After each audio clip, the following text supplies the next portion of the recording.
OK, dyma ni te. Iawn, felly noswaith dda bawb, enw i ydi Ceri Jones, ac dwi'n uwch cynllunydd efo Cyngor Sir Penfro, a dwi wedi bod yma am ryw 20 mlynedd. Jyst dim bach o ran cefnder i. Un o Gaerdydd ydw i, teulu yn nhad o Benedidraeth yn y Gogledd, ac nes i raddio mewn cynllunio trefol a gwladol o Brifysgol Caerdydd yn 1993. Ac ar ôl mi orffen fyna, dyma fi mynd i weithio i Bar Cenedlaethol Eryri. Wedyn cwmni ymgynghorol cynllunio o'r enw RPS yng Nghaerdydd, o'r ochr preifat. Wedyn am dipyn anturteifi datblygu cymunedol, a dwi wedi bod am yr 20 mlynedd dwytha efo Cyngor Sir Penfro. Okay? A dwi ar fi'n symud draw i Geredigion, felly just cyn dolyg, felly dwi'n edrych ymlaen at hynny. A dwi wedi gweithio ar ystod eang o ceisiadau cynllunio i pethau bach, i ceisiadau o sylwedd, major development, fel maen nhw'n galw nhw. Felly mae gen i lot o brofiad yn y maes. Be dwi'n mynd i wneud heno, felly, yw just, mae yna ddwy rhan i'r sgwrs i gychwyn just cefndir y system cynllunio, just mwyn i chi cael gwybod sut daeth y system i fodolaeth yn y lle gyntaf, a wedyn sut mae'r system yn gweithio yn ddeinyddiol o ddydd i ddydd, felly. Okay?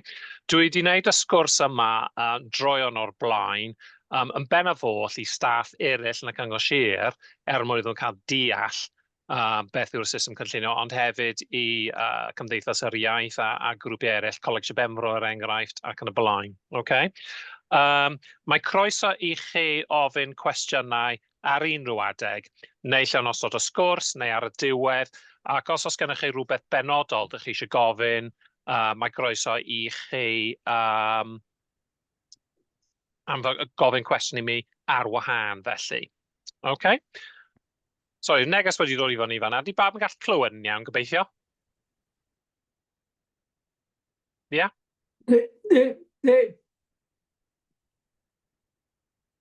Iolen, ie, bawb yn iawn? Ie? OK. Dweudwch os gwelwch yn dda, so chi ddim yn gallu clywed, gobeithio bod chi. OK? Felly, o'n i'n deud, dwi'n mynd i sôn am y ddwy rhan, wedyn o croeso chi ofyn cwestiynau. Weithiau efo'r sgwrs fel hyn, dwi ddim o faint o wybodaeth sydd gennych chi o'r system cynllunio. Yn aml iawn, dwi'n cael pobl sy'n gwybod nesaf beth i ddim byd. Yn aml iawn, mae lot pobl yn gwybod rhyw dipyn amdano fo, a weithiau mae pobl yn y cynulleidfa sy'n gwybod mwy na finnau. Okay? Felly, maddau mi os rwy'n dweud pethau amlwg, ond gobeithio fydd yn fuddiol i chi ta beth.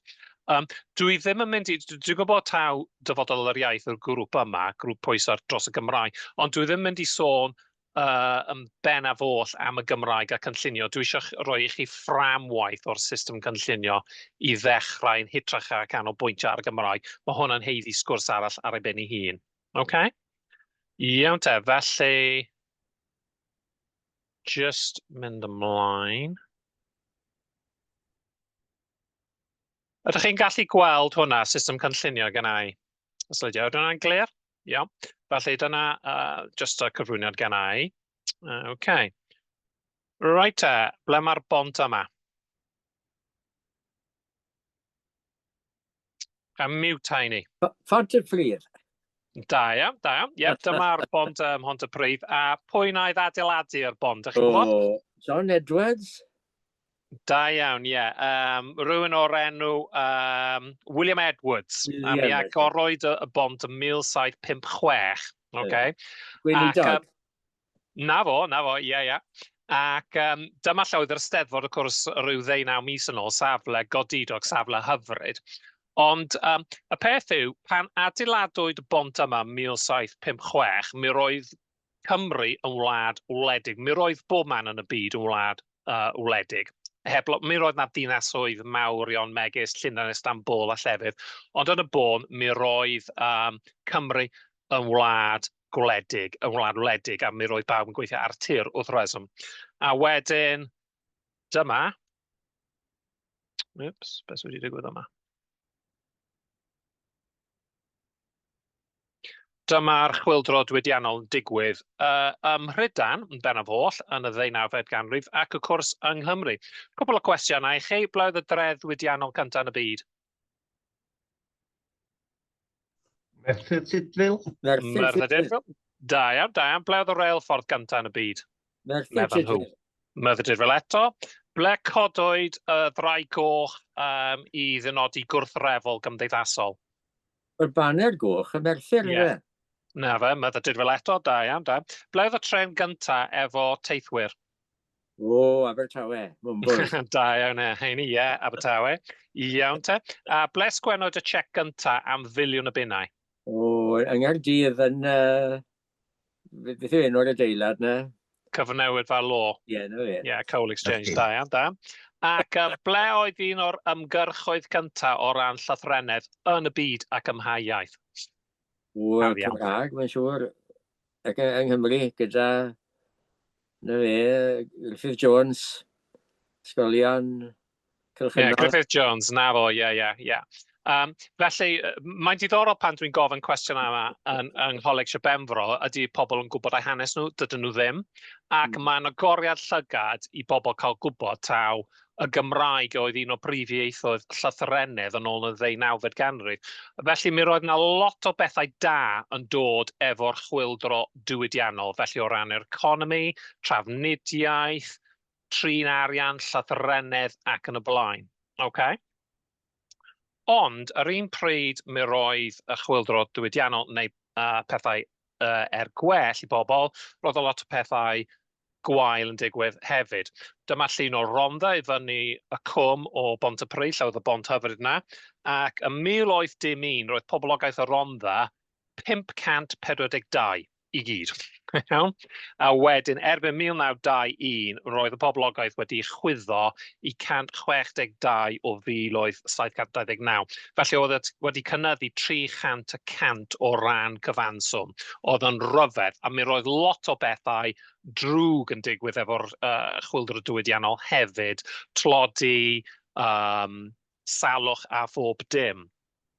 Ac mi roedd seiliau economaidd o wlad yn seiliedig ar system neo-ryddfrydol i bob pwrpas. Felly, oedd pobl yn gallu adeiladu pethau ble bynnag mwyn nhw eisiau. Os dim os am pethau bwysig megis yr amgylchedd neu hanes da dim byd, datblygu oedd y nod. Okay? Digon amlwg, gobeithio hyd yn hyn. A wedyn, oedd pobl yn ymwybodol oedd yna problemau efo y system datblygu, a wedyn, hont y prydd, y bont hyfryd na, mi gafodd ei amgylchynu gan datblygiadau. Ac dyma'r bont eto yn hytrach na bod mewn ardal wledig hyfryd. Mi roedd wedi cael amgylchynu gan dau ar adeg honno yn y 4th ganrif ar 15 gan ffatrïoedd ac yn y blaen. Okay?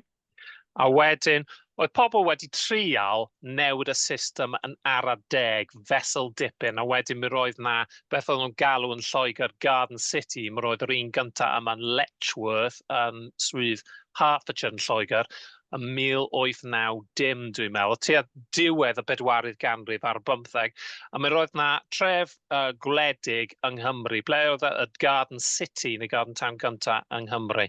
Unrhyw un yn gwybod? Heini, ti ar mute eto. Rhyw beina.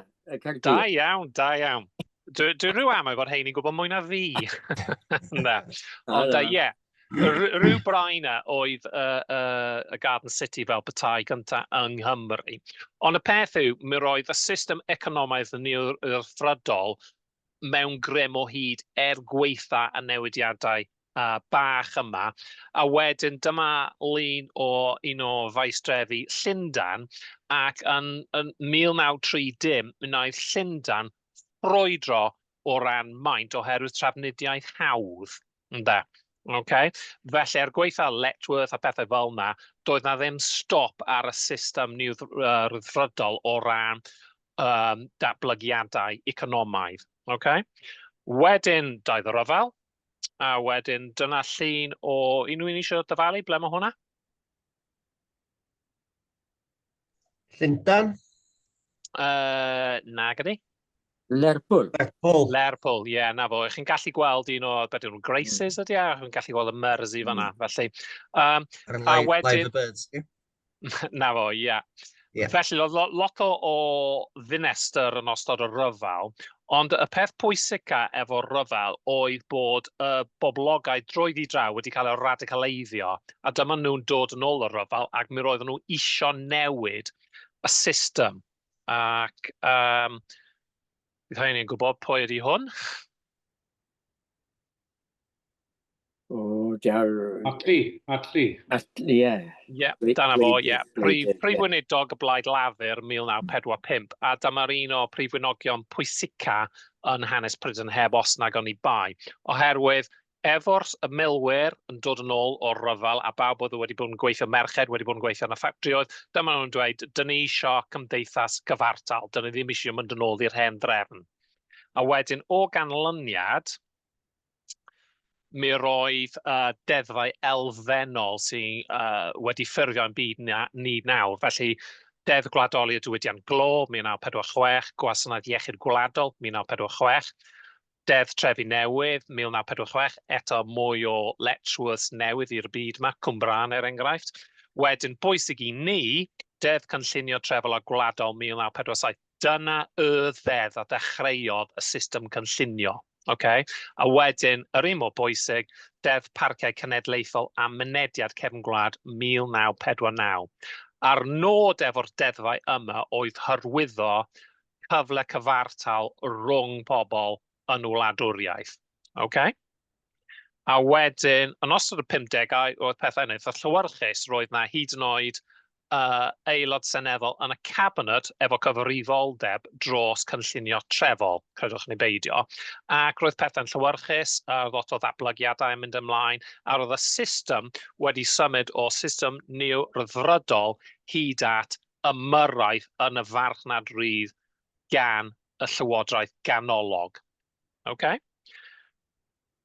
Ond, erbyn y 70au a'r 80au, roedd pethau wedi dechrau mynd dim bach ar chwal, ac dwi'n cofio eistedd yng nghegin Nain y Tai draw Menudidraeth yn 1981 a clywed ar radio terfysgoedd yn Brixton a Toxteth a llefydd fel yna, a lot o bobl yn dweud, dydy'r hen system ar ôl y rhyfel a'r rhyfel byd ddim yn gweithio yn arbennig o dda. Bellach. Oedd gynnon ni stagflation, oedd chwyddiant I fyny, ond ar un pryd oedd yr llywodraeth yn methu gwario arian mwyn dod allan o'r system yna.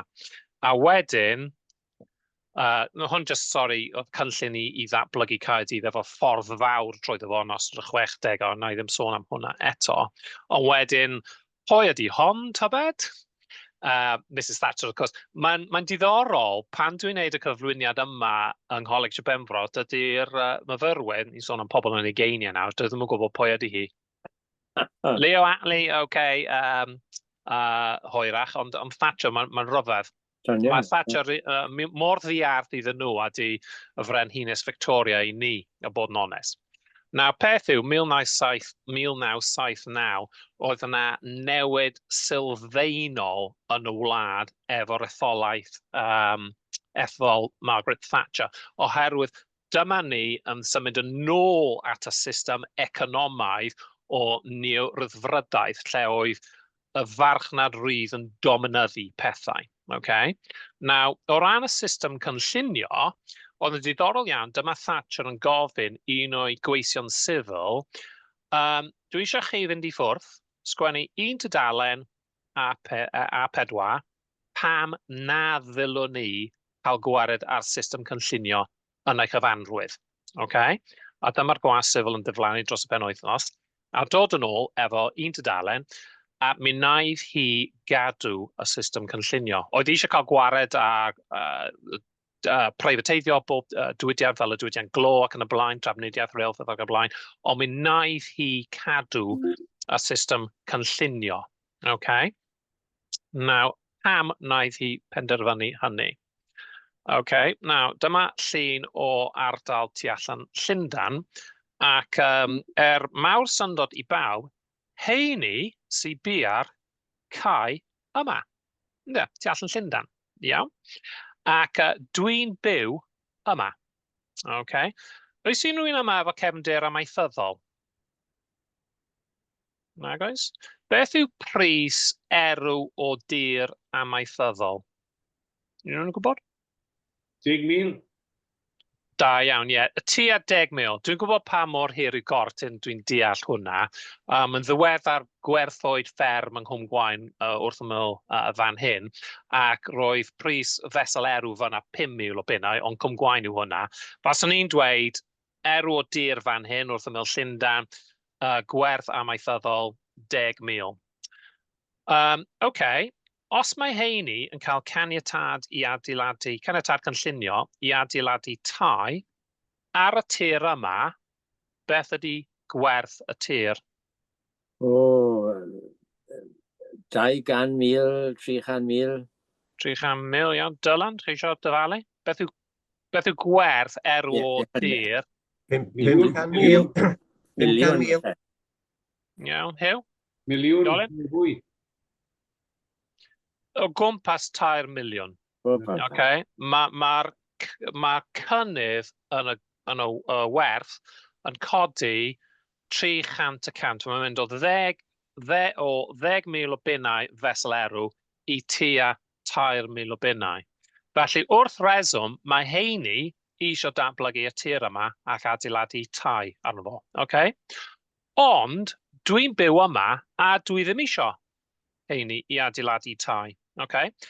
Ac yn ogystal â hynny, y safle yma, mawr syndod i bawb gan gynnwys heini, dyma safle hen gastell y Brenin Arthur. Okay? Ar y tir yma. Felly mae rhaid i rywun penderfynu, ydy heini yn mynd i adeiladu ei dau, neu ydy castell y Brenin Arthur yn mynd i cael ei gadw, ac ydy Ceri Jones yn mynd i cadw ei olygfeydd hyfryd dros yr hen gai yma. Mae rhaid i rywun penderfynu. A dyna pam wnaeth Thatcher ddim cael gwared ar system cynllunio, oherwydd mae'r system cynllunio bellach wedi symud o hyrwyddo datblygu cyfle cyfartal i taro'r cydbwysedd rhwng yr angen i ddatblygu ar un ochr a'r angen i warchod buddiannau megis yr sefyllfa hanesyddol, rhinweddau hanesyddol ar y llaw arall. Felly datblygiad yn erbyn cadwraeth. Okay? A dyna pam wnaeth hi cadw y system cynllunio, a dyna pam mae sgynnon ni system cynllunio o hyd. Okay? Felly mae'n ymwneud efo ymyrraeth yn y farchnad oherwydd mae'r farchnad ar adegau yn methu. Dyna pam wnaeth Thatcher cadw'r system. Okay? Cwestiwn. Yn fab yng nghyfres Hyw wedi cael gafel ar ryw lyfr, yn rhaid i wedi sgwennu rhywbeth amdano fe. A oes unrhyw fodd i ddileu y gwerth tybiedig sydd gan dir cyn gwerthu ar gyfer tai. Mae'n dadle, neu'r llyfr yma'n dadle bod prisau tai yn dibynnu nid ar y gwaith adeiladu, ond fwy ar yr elw mae bobl yn ei wneud o werthu tir. Mae hwnna'n cwestiwn arbennig o dda, heini, os gael ei ddweud. Y peth yw, mewn tir, mae yna gwerth, a mae'r gwerth yn cael, fel ni newydd ddweud, yn cael ei hyrwyddo yn sylweddol. A beth mae pobl economegwyr yn galw hwnna ydy betterment. Worsement, gair wneud y peth yn waith, yw os ych chi'n adeiladu ffordd dros efo. Efo adeiladu tai, betterment, felly chi'n ychwanegu gwerth i'r peth.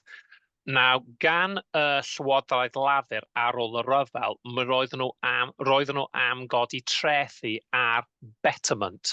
A bennaedden nhw mewn llefydd megis Cwm Bran a llefydd trefi newydd eraill yn Deuddwyrain, dyma nhw yn prynu y tir, rhoi caniatad cynllunio iddyn nhw eu hunan, a wedyn gyda'r betterment trethu ar hwnna, defnyddio hwnna i adeiladu tai.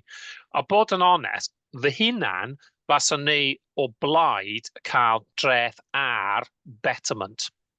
Okay? Ond mae hwnna'n cwestiwn mawr gwleidyddol, ac hyd yn hyn, dwi ddim wedi clywed gan y blaid lafur yn ganolog ym Llundain na chwaith yng Nghymru efo rhyw ddiddordeb yn hynny. Ond dwi'n meddwl fasa hwnna'n y peth arbennig o ran ryddhau ar asedau, ar adnoddau ariannol o gwerth yn ôl i'r gymuned. Okay, ond mae hwnna'n cwestiwn mawr ac yn berthnasol iawn. Okay? Cael bwrw ymlaen? Iawn? Ie, gwych. OK, felly dyma'r system cynllunio sut daeth i fodolaeth a pam mae'r system gynnon ni, ac mi fydd y system gynnon ni yn y dyfodol agos, canolog ac yn bell felly i'r dyfodol. OK.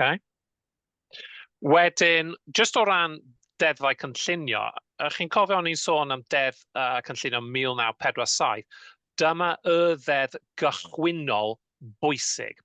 Yr un dyn ni'n cyfeirio ati nawr yw Deddf Cynllunio Trefol Gwladol 1990. Okay? A wedyn, pan mae pobl yn sôn am cytundeb, wel yn Saesneg Section 106 Agreement, adran 116, mae adran 116 yn cyfeirio at y ddeddf yma. Un peth arall na i sôn dim bach nes ymlaen, Section 55, adran 55, diffiniad o ddatblygiad, mae hwnna'n cyfeirio at deddf 1990. Nawr, beth sy'n diddorol ar y funud yn y Senedd yng Nghaerdydd, mae meser yn mynd ger bron i casglu at ei gilydd deddfau cynllunio i gyd, oherwydd mae yna sawl un heblaw 47 a 90, mae sawl un, tynnu nhw i gyd at ei gilydd a rhoi rhyw lun Cymraeg arnyn nhw. Felly mi fydd y termau megis cytundeb 16, diffiniad datblygiad adran 55, mi fydd reini i gyd yn diflannu a mi fydd deddf newydd Cymreigaidd gynnon ni. A mae'n mynd i fod yn braf hefyd oherwydd mi fydd y peth yn gwbl fwy ieithog, oherwydd weithiau mae yna rhyw ffreu o dadlau ynglyn â sut ydych chi'n cyfieithu hyn a'r llall. Felly mae'n mynd i fod o fydd mawr yn bendant. Now, OK, sut dyn ni'n reoli cynllun datblygu yn ddeunyddio felly? Mae yna cynllun datblygu ar gyfer bob uned cynllunio, bob uned awdurdod cynllunio, Local Planning Authority, chwilio am y geiriau, Local Planning Authority yng Nghymru, OK? A mae bob un yn ofynnol i bob un cynhyrchu cynllun datblygu. Ond uwchben hwnna, mae hwn yn gyffurio rhan o'r cynllun datblygu Cymru y dyfodol 2040. Okay? Now, mae dogfennau cynllunio yn gallu bod yn anodd iawn i ddarllen yn sych. Okay? Ond mae'r ddogfen yma yn eitha da o ran darllen, oherwydd mae yna fersiwn darllenydd gyfeillgar lle chi'n gallu gweld a darllen beth mae'r Llywodraeth eisiau wneud hyd at 2040 yn y Gogledd Canolbarth, De-orllewin, De-ddwyrain. A wedyn mae'n sôn hefyd am y Gymraeg, felly mae'n werth, os ydych chi ddim wedi cael cipolwg am ryw hanner awr a gweld beth yw Cymru dyfodol. Okay? Oherwydd mae'n rhoi fframwaith i chi lle mae'r Llywodraeth eisiau mynd efo datblygu economaidd. Okay? A wedyn, o dan hwnnw, ond dydy polisi cynllunio Cymru ddim yn ffurfio rhan o'r cynllun datblygu lleol, mae hwn ond yn polisi, okay, sy'n dweud sut ddylai awdurdodau lleol darparu tir ar gyfer tai, ffyrdd ac yn y blaen. Okay? A mae hwn yn anodd i ddarllen yn sych. Ond un peth sy'n bwysig yw mae yna diffiniad polisi cynllunio Cymru o ran beth yw cynaladwyedd, sustainability. Cwestiwn mawr i chi, ydy unrhyw un yma eisiau rhoi cynnig ar y diffiniad o cynaladwyedd, sustainability? Na? Iawn. Felly, mae pobl yn taflu gair o gwmpas lot. Mae yna tair elfen i'r peth, okay? I gychwyn, cynaladwyedd yn golygu cynnydd mewn yn yr economi. Mae'r economi yn cynyddu bob blwyddyn, 300 beth bynnag. Okay? Felly dyna un agwedd o cynaladwyedd. Yr ail agwedd yw cynaladwyedd amgylcheddol. Hynny yw, dyn ni'n edrych ar ôl ein byd naturiol ni. Dyn ni ddim yn hyrwyddo datblygiadau sydd ar draul yr amgylchedd. A'r y trydydd peth yw mae datblygiadau i fod o fydd i'r gymuned. Okay? Felly, os mae rhywbeth yn erbyn buddiannau y gymuned yn lleol neu'n genedlaethol, ydych chi'n gallu dweud dydy hwnna ddim yn gynaladwy. A mae hwnna'n bwysig o ran y Gymraeg, oherwydd os mae rhywun yn dweud dydy'r Gymraeg ddim yn bwysig o ran rhyw ddatblygu ar ei gilydd, chi'n gallu dweud dydy hwnna ddim yn gynaladwy. Felly maen nhw'n mynd yn groes i polisi cynllunio genedlaethol. Okay? Felly mae'n bwysig cofio bod yna tair elfen i ddatblygu cynaladwy. Okay? Gobeithio bod hwnna'n glir, felly. Ond mae yna diffiniad yn y polisi. A wedyn, o dan polisi cynllunio Cymru, mae yna nifer o beth maen nhw'n galw TANs, Technical Advice Notes yn Saesneg, nodyn cyngor technegol. Nawr, mae yna un enghraifft yn ymwneud efo datblygu gwledig, tan 6, mae nhw'n un newydd ddod allan ynglyn â llifogydd tan 15, a mae yna un bendant yn sôn am cynllunio ar Gymraeg. Okay? Eto, mae'n ddogfen braidd yn anodd i ddallt, mae'n dim bach yn sych, ond hefyd, maen nhw'n wneud efo, dydy ddim sôn am hyrwyddor Gymraeg na dim byd. Mae'n just sut ydych chi fod i drafod a trin a thrafod y Gymraeg wrth ystyried datblygiadau. A maen nhw'n wneud efo ar y lefel strategol, o bod yn onest, yn hytrach na fod ar lefel fesel T neu rhywbeth. Okay?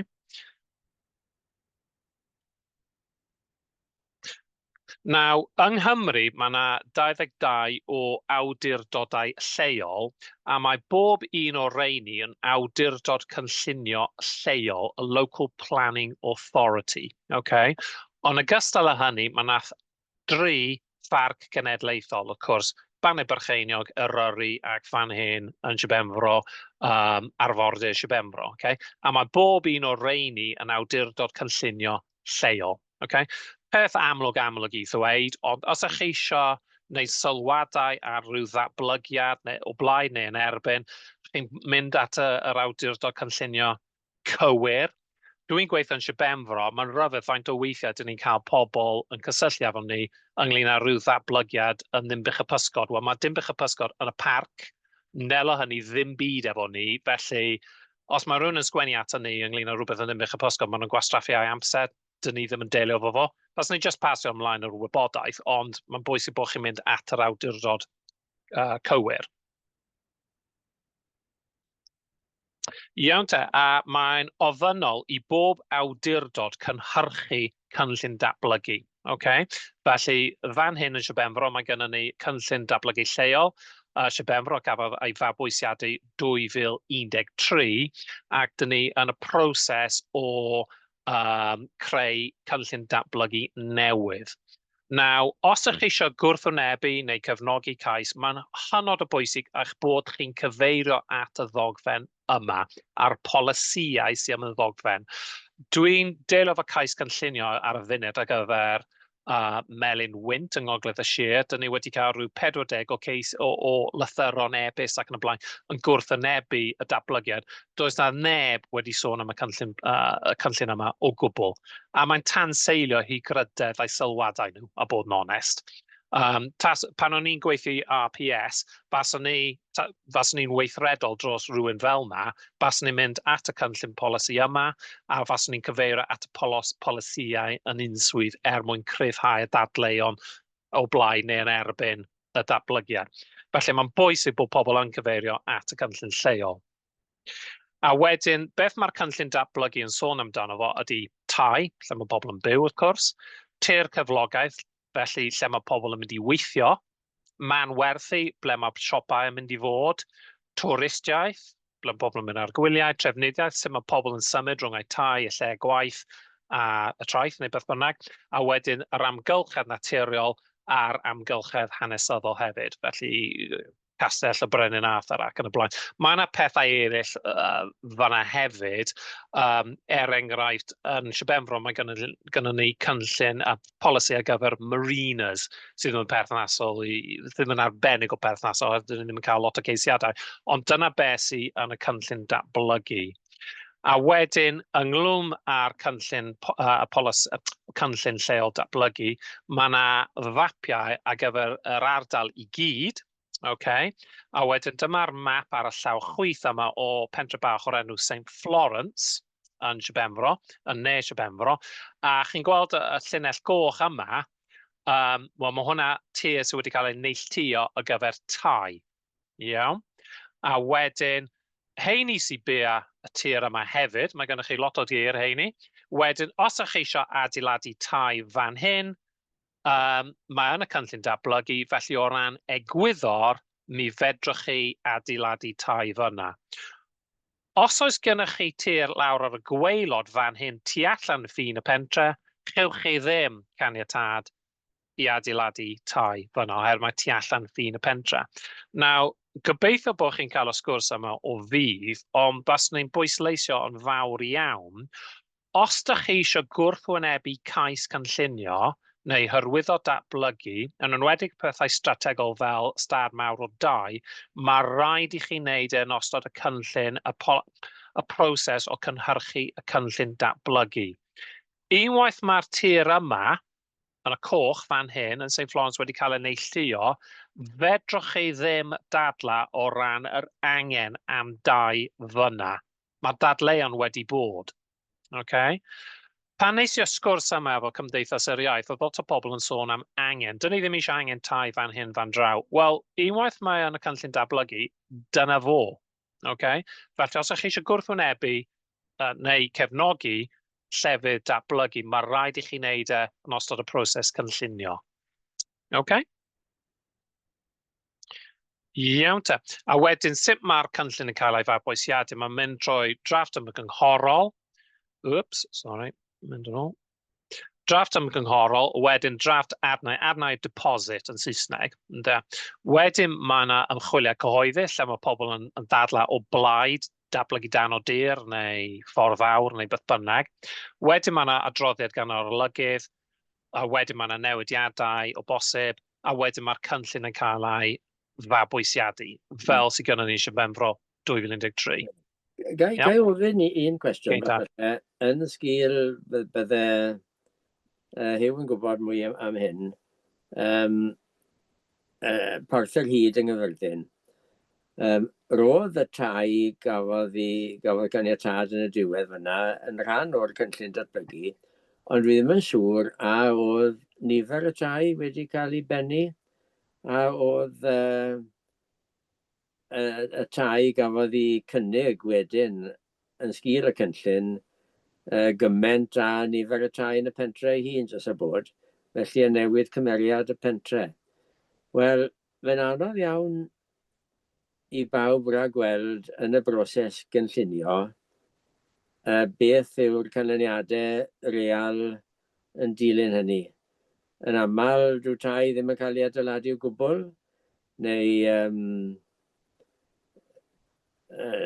mae graddfa'r tai falle yn aneglur. Dwi'n gwybod os gyda ti sylwadau ar hwnna.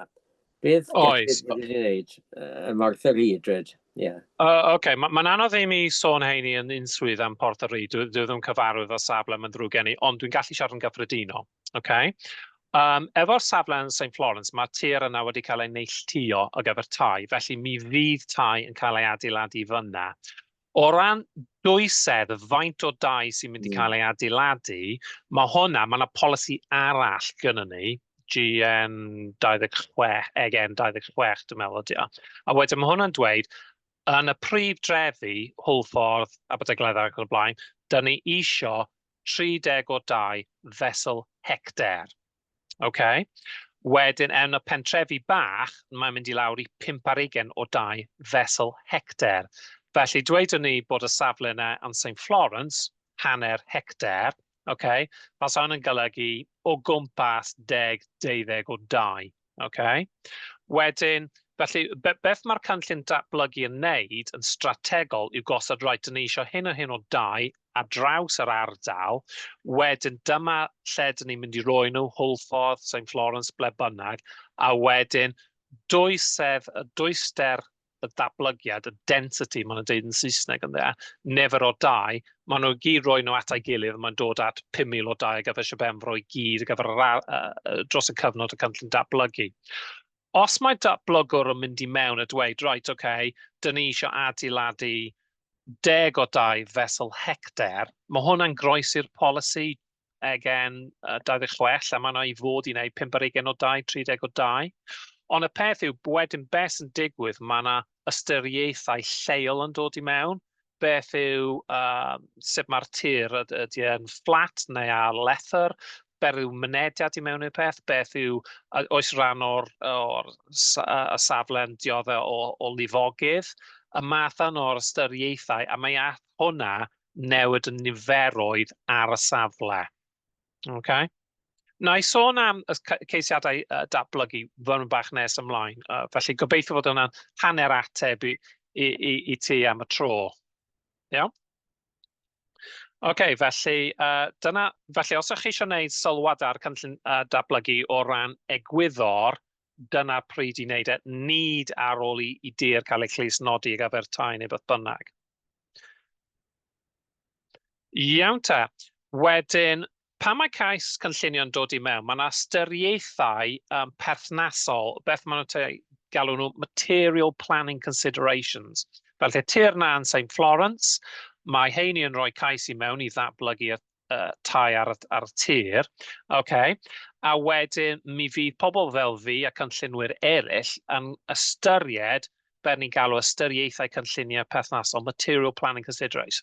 A pethau I ystyried yw cynllun datblygu, wrth cwrs, cynllun datblygu Sir Penfro, mynediad, sut ydych chi'n mynd i'r safle yn y car yn ben o boll, bioamrywiaeth, oes na hen goed ar y safle, rhywbeth bwysig fel ystylymod yn peth mawr y dyddiau yma. Dylunio, ydyn ni'n sôn am tai un llaw, deulawr, semi-detached ar wahân ac yn y blaen. Pethau sydd ddim yn ystyriaethau cynllunio yw natur yr ymgeisydd. Dwedwn ni fod rhyw cwmni mawr o Lundain eisiau datblygu tai yn St Florence, wel, rhwngddyn nhw a'i bethau ydy hwnna. Dych chi ddim yn gallu gwrthwynebu datblygu'r ar sail rhywun arall o tu allan yn mynd I ddatblygu y safle. Dydy hwnna ddim yn ystyriaeth materiol cynllunio. Gwerth y tir ar datblygu. Mae lot o bobl yn cael hyn yn ryfedd. Chi'n gwybod o'n i'n dweud bod y gwerth yn codi o 10,000 o bunnau fesel erw I 3 miliwn fesel erw. Wel, dydy hwnna ddim, mawr syndod I bawb, dydy hwnna ddim yn ystyriaeth cynllunio perthnasol. Dim ots beth I werth y tai. Ac fel ni'n dweud y safle yn Llundain, lle dwi'n byw drws nesaf, os mae gwerth yng ngatre I yn haneru o ganlyniad I dau cael ei adeiladu drws nesaf, dydy hwnna ddim yn ystyriaeth cynllunio chwaith. Ac eto, fel ni'n dweud, dwi'n delio efo cais cynllunio gyfer melyn wynt ar y funud, mae sawl un wedi sôn am yr effaith a prisiau tai. Dydy ddim yn ystyriaeth. Mi fedrwch chi dweud beth bynnag chi eisiau, nawn ni ddim talu sylw iddo fo, anffodus. A does gan neb o ran golygfa, does gan neb yr hawl I olygfa dros ble bynnag. Os dwi eisiau adeiladu tŷ o flaen eich gartre chi, does dim, a'r amod ddim yn rhy agos, does dim hawl I chi dweud o dwi ddim yn gallu gweld pen y fan neu rhywbeth o'r tŷ bellach, dydw hwn ddim yn ystyriaeth, Iawn te. I beth chi eisiau caniatâd cynllunio, Dwi'n just mynd I sôn am y diffiniad o ddatblygu. Mae hwn yn dod o adran 55 o'r ddeddf, A dwi'n mynd I ddarllen hwn yn Gymraeg, a wedyn dwi'n mynd I ddarllen y Saesneg gwreiddiol. Felly, mae datblygu yn golygu ymgymryd â gweithgareddau adeiladu, perianyddol, mwyngloddio, neu fel arall, yn, ar, uwchben neu islaw tir, neu gwneud unrhyw newid perthnasol o'r defnydd o unrhyw adeilad neu dir arall. Mae hwnna'n lot I dynnu mewn I ystyried, ond na I just darllen y Saesneg gwreiddiol I chi. Adran 55 ydy hyn. Development means the carrying out of building, engineering, mining, or other operations in, on, over, or under land, or the making of any material change in the use of any buildings or other land. Na mae hwnna'n hynod o bwysig, ydy rhywbeth yn ddatblygiad neu beidio. Cwestiwn I chi. Mae gen I dŷ mawr yn y wlad, a dwi'n mynd allan rhyw ddiwrnod a dwi'n torri y porfa. Ydy hwnna'n ddatblygiad? Na di. Na, of course di ddim. Mae siŵr fod rhyw far gyfreithio rhywle wedi dweud fod yn ddatblygiad, dydy ddim. Dwi'n just torri y porfa. O ran y diffiniad yna, dydy ddim yn ddatblygiad. yr ardd, yn y tŷ mawr yma, dwi'n mynd I adeiladu shed. Ydy hwnna'n ddatblygiad? Dibynnu ar ei faint o lle. Na, ni dyna'r cwestiwn. Ni dyna'r cwestiwn heini. Ydy yn ddatblygiad yn ôl diffiniad na? Ydy, mae o. Okay. Iawn te, wrth ymyl yr ardd, dwi'n mynd I prynu cae oddi wrth y ffermwr lleol, a dwi'n ymestyn yr ardd I mewn i'r cae yma. Tir amaethyddol oedd o gynt, dwi'n mynd I ymestyn yr ardd I mewn i'r cae. Ydy hwnna'n ddatblygiad? Ydy. Ydy, oherwydd chi newid defnydd. Okay? Hwyrach chi ddim yn adeiladu unrhyw beth, ond chi newid defnydd o dir amaethyddol I mewn i'r ardd. Okay? Felly mae'n ddatblygiad. Cwestiwn arall, oes eisiau caniatad neu beidio. Okay? Felly mae'n diffiniad ydy yn ddatblygiad yn y lle gyntaf. Okay? Ceri, gai jyst torri draws, dyma sydd wedi bod yn broblemus yng Ngwynedd erthigol 4, newid defnydd o breswylfa I dŷ gwylia. Gai sôn am hwnna, dim bach nes ymlaen Dylan? Os gwelais I dda, dwi'n mynd I trafod y peth yna yn union, ond dwi ddim quite wedi gyrraedd yma eto. Okay? Felly mae rai mi am eiliad. Okay? A ti. Iawn te, felly... Iawn. Okay. Felly mae rhywbeth yn ddatblygiad yn ôl diffiniad, ond mae yna hawliau datblygu. Hyn yw, chi'n gallu adeiladu rhywbeth, datblygu rhywbeth, ond does dim eisiau caniatad. Mae'r ddeddf yn rhoi y caniatad I chi. Okay? Wedyn, na jyst rhoi un enghraifft I chi, un hawdd. Dyma prif tu blaen y tŷ yma, okay? Principal elevation, maen nhw'n dweud yn Saesneg, iawn. Os ych chi'n adeiladu rhywbeth o flaen prif wynebiad y tu blaen y tŷ, y principal elevation, mae eisiau caniatad. Sim ots beth ydy os mae'n ddatblygiad, mae eisiau caniatad, okay? Felly, efo'r adeilad bach yma, mae o flaen tu blaen y tŷ, mae eisiau caniatad, okay? Now, un o bethau mae pobl yn un camgymeriad mae pobl yn neud, maen nhw'n meddwl, dwi eisiau caniatad, dwi'n gorfod cael caniatad, ond oherwydd dwi'n gorfod cael dwi'n mynd I cael o. A mae lot o bobl yn cymysgu y ddau beth, okay?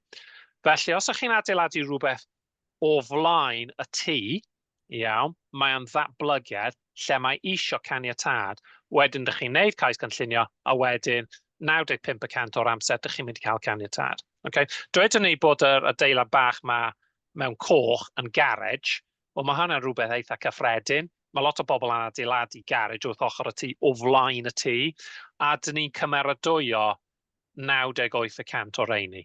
Okay? Mae'n ddatblygiad, mae eisiau caniatad, ond mi gewch chi'r caniatad. Okay? Felly mae yna hawliau datblygu. Okay? Nawr te, wedyn, just symud ymlaen at mathau o geisiadau cynllunio. Fel ni'n dweud, dwi wedi bod yn gweithio yn y maes yma ers 20 mlynedd, a dwi wedi delio efo bob math o geisiadau, ac y rhan fwy ohonyn nhw'n wneud efo preswyl, adeiladu tai, cyflogaeth, ffactrioedd, y bethau fel yna, ynni adnewyddadwy, melinau gwynt enghraifft, dwi'n delio efo dau gais ar y funud, amaethyddiaeth, adeiladau fferm, a wedyn man werthu, retailing yw hwnna. Enghraifft fi na delio efo y Lidl newydd yn Hwlffordd, enghraifft. Okay? Felly, ni'n cael bob math o ceisiadau. Okay? Nawr, dyma un enghraifft. Ys unrhyw un yma yn nabod Sir Penfro'n dda? Mae'r creigiau yma yng nghanol y llun uwch ben treffgan, hanner ffordd rhwng Hwlffordd ac Aberdaugleddau. Okay? Ac ar yr ochr yma, oops, sorry. No, mae'n ddrwg gen I.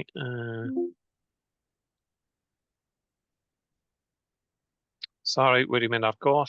So, mae'n fach. Yeah. So, mae'n ddrwg gen I. Hanner ffordd rhwng Aberdaugleddau a Hwlffordd, mi wnaeth nhw adeiladu 2 felin wynt fan hyn. Ac un o peth oedd rhaid ni ystyried oedd yr effaith ar yr tirlun. Felly, ydy yn addas neu beidio. Nes I trial gwrthod y cais yma, dyma fo mynd i apel, a mi gollon ni, a mi gawson nhw caniatad. Ond dyn ni'n delio fo lot o geisiadau ar gyfer melinau gwynt yn y sir. A dyma un fath o gais dyn ni'n cael yn aml iawn. Os gennych chi rhyw farn ynglyn â melinau gwynt, unrhyw un gry o blaid neu'n erbyn neu ddifater? Wel, mae barn y fi yn mwyn gweld bod melinau gwynt yn anharddu'r amgylchfyd ar y tir. Okay. Fwy o blaid melinau gwynt ar y môr, os maen nhw'n mas o'r golwg. A maen nhw'n mwy effeithiol, a dweud y gwir. Ond maen nhw'n fwy drud hefyd, cyfadau. Maen nhw eisiau... Mae'n ddrwg gen i, Hugh. Ie, mae'n erbyn gormodedd o melinau gwynt ar y tir, ac maen nhw'n anharddu'r tirlun. Ac ar iddyn nhw amharu ar agweddau eraill o'r economi fel twristiaeth er enghraifft. Dwi'n bersonol fel chdithau o blaid melinau gwynt, ond yn y lle iawn. Mae yna cais yn yr arfaeth i adeiladu fferm melinau gwynt oddi ar arfordir Sir Penfro rhyw, dwi'n gwaith yn siŵr, 50 milltir allan i'r môr, llir fydd enw'r datblygiad, ac maen nhw'n anferthol. Fel mae'n digwydd, mae yna lot o felinau gwynt nawr yn Sir Penfro, lot. A dwi'n eitha bodlon efo'r sefyllfa oherwydd dwi'n gyrru o gwmpas Sir Penfro lot, a dwi ddim yn teimlo fel mod i mewn tirlun efo gormodedd o felinau gwynt. Ond mae'n ambell un sy'n mynd yn groes i'r graen, mae rhaid i ni ddeud. Ond y bersonol, dwi'n meddwl pethau da dyn nhw yn y bôn. Ond maen nhw, weithiau ni'n cael lot o wrthwynebiad iddyn nhw, weithiau dim byd o gwbl. Ond maen nhw dod, rhyw 10 mlynedd yn ôl, mae yna 100,000 o geisiadau yn dod drwodd troi'r amser. Maen nhw ailgydio yn y geisiadau bellach. Oedd yna cyfnod hesb yn ddiweddar lle doedd yna ddim byd, ond maen nhw dod yn ôl eto rwan. Wedyn, os mae cais cynllunio yn dod i mewn, beth dyn ni'n gorau wneud? Dyn ni'n ymgynghori efo nifer o gyrff. Prifyrdd, felly sut ydych chi'n mynd i'r felin wynt yn y lle gyntaf. Cyfoeth naturiol Cymru, ydy'n mynd i effeithio ar adar, slimod ac yn y blaen. Heneb, sef ydy'n mynd i ymyrryd efo rhyw adeilad hanesyddol neu rhywbeth fel yna. Cyngor cymuned, Hwlffordd, Abergwaun ac yn y blaen, ac hefyd cymdogion. Felly mae yna gyfle i chi wneud sylwad, a mae cyfle i unrhyw un i wneud sylwadau ar ceisiadau cynllunio. Ceri, gai ofyn cwestiwn. Mae rhai ohonyn nhw yn ymgynghorau statudol yn dydi, ac eraill yn wirfoddol? Na fo, Rai statudol, enghraifft, yw prifyrdd. Mae rhaid ymgynghori efo reini ynglyn â beth bynnag ydy'r cais ynddo. A wedyn mae rai eraill, just rwy'n meddwl am enghraifft naw, yn Hwlffordd enghraifft, mae yna grŵp cadwraeth, dydy reini ddim yn grŵp statudol. Felly mae'n wahanol, statws yn wahanol. Felly mae cais cynllunio yn dod i mewn, a beth sy'n digwydd o fewn y... mae'n ddrwg gen i wneud hwnna tro'r amser. Wrth i cais ddod i mewn, mae yna cyfnod i ddylysu y cais ydy beth ydy gwaith papur wedi cael ei wneud yn iawn. Wedyn mae yna cyfnod statudol o ran ymgynghori, fel arfer y 2 wythnos gychwynnol. Wedyn, rhwng wythnos 3 ac wythnos 8 yw'r amser dyn ni fel swyddogion yn cael ei benderfynu y cais ydy'n cyd-fynd efo polisi neu beidio. Wedyn, o bosib fydd y cais yn mynd i'r pwyllgor cynllunio, yn Sir Penfro, ychydig iawn, rhyw 2 neu 3% yn mynd i'r pwyllgor cynllunio, ni'r swyddogion sy'n delio efo y gweddill, a wedyn dyn ni'n ryddhau y penderfyniad. Unwaith mae'r penderfyniad wedi cael ei wneud, dyna fo. Mae yna proses o herio'r y peth, ond mae'n proses gymleth gyfreithiol. Ac anaml iawn mae hynny yn digwydd. Mae yn digwydd, ond ddim yn aml iawn. Felly eto, os ydych chi eisiau gwrdd wrthwynebu cais, yn ystod y cyfnod ymgynghorol yw'r amser i wneud e. Iawn te, felly tai yw un o'r pethau mawr yn Sir Benfro bob man arall. Okay. Dyma ti yn y Parc Genedlaethol, fel mae'n digwydd, wrth ymyl Druidston, enw'r tŷ yma di Malator, ac ar lafar mae pobl yn galw fe fel tŷ Teletubbies. A wedyn, yn siŵr o fod, mi roedd na di fyma fel tŷ yn y cefndir yma, a bewnaidd nhw, mwyn cael caniatad I adeiladu rhywbeth fel hyn, naeth nhw dymchwel y tŷ oedd yn fyna yn barod ac adeiladu hyn. Just cwestiwn yn sydyn iawn. Ydych chi o blaid tai modern, neu ydych chi'n meddwl fod yn anaddas i'r ardal yma, neu chi'n licio fo, neu ydych barn chi? Tasa hyn o'ch blaen chi fel pwyllgol cynllunio Sir Benfro, a mae rhaid chi bleidleisio, a'r cyfan chi'n gwybod amdano fo ydy'r lluniau yma, fasa chi'n bleidleisio o blaid o ran y dylunio? Dwi'n am ddrwg. Fyddwn ni'n tueddu fod o blaid yn unan, ac os dwi ddim yn amlwg iawn ar y tirlun ydy we. Chi'n gwybod edrych dwywaith. Yn union, Hugh, dy ddim yn amlwg o gwbl. Bod yn onest, ffrind chi'n gallu weld o. Okay. Dylan, ti'n mynd I ddeud rhywbeth? Mute. Na. Dwi'n licio nhw fy hun. Dwi'n meddwl bod nhw'n yn gweddu yn dda iawn efo tirwedd naturiol. Dwi'n meddwl oedd o'n okay. Eto, mae fath o marmite y tŷ yma. Mae rai pobl yn cysau y peth, mae lot o bobl eraill yn licio fo. Dwi'n meddwl fod yn iawn, a dweud y gwir. Ond, dyn ni'n delio fo lot o ceisiadau cynllunio, dy'r ran mwyafrif llethol ddim mor ddyfeisgar ar tŷ yma. Iawn te. Wedyn, iawn te, oedd Dylan yn sôn am gynharach ynglyn â newid defnydd, okay? Mae yna, yng Saesneg, beth maen nhw'n galw peth, use classes order, gorchamin dosbarthiadau defnydd, okay? Efo bob datblygiad, tai, swyddfeydd, ffactri ac yn y blaen, mae yna diffiniad o ran reolau cynllunio, beth ydy o. Felly, A1 yw siopau, siop lyfrau neu rhywbeth, siop dillad. A2 ydy gwasanaethau proffesiynol, banc, cymdeithas adeiladu, rhywbeth fel yna. A3 bwyd a diod, take away, tŷ bita, tafan neu rhywbeth fel yna. Gyda llaw, mae'r restr yma yn wahanol yn Lloegr I beth mae yng Nghymru, a mae hwnna'n bwysig cofio hefyd. Lot o bobl yn gwneud y camgymeriad yna wrth ddod I mewn I Gymru. Wedyn, B1 yw busnes, B2 yw diwydiant, B3 I B7, dwi ddim o beth ydw berwi esgir neu rhywbeth diwydiannol. Ond mae pobl ond yn sôn am B1, B2 a B8. B8 yw storio a dosbarthu ydy hwnna, neu dosbarthu. Okay? Storage and distribution. Mae yna sawl gorchamin dosbarthiad ar ben reini, cipolog ydy reini I gyd. Okay? Ond dwi ar y funud dwi'n eistedd gatre, felly dwi'n eistedd mewn tŷ, felly dwi'n eistedd mewn ec3 anedd di. Tasach chi'n eistedd mewn gwesti, ec1, a wedyn mae'r llywodraeth yng Nghaerdydd wedi cyflwyno gorchamin dosbarthiadau newydd, sef ec5 ail gatre, gan ddibynnu faint o ddiwrnodau y flwyddyn chi'n aros yn y tŷ, ydy brif gatre neu ail gatre, neu llety dros dro. Nawr, chi'n gwybod o'n i'n sôn yn y diffiniad o ddatblygiad, okay, newid defnydd, ac o'n i'n sôn am y plasti lle o'n I wedi ymestyn yr ardd I mewn i'r cae drws nesaf. Mae hwnna'n newid defnydd. Okay?